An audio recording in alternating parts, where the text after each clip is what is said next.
আজি ৰাতিপুৱাই মিঠা খোৱা ক্ৰেভিংছ হৈছিলে সেয়েহে পায়স বনালো কেনেকৈ বনালো চাওঁ বলক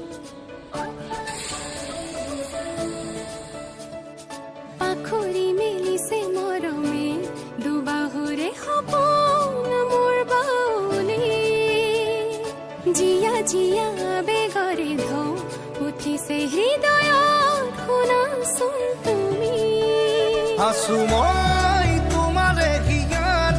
প্ৰতিটো সাগৰ এনাজৰি হৈ খিৰে খিৰে বিয়পি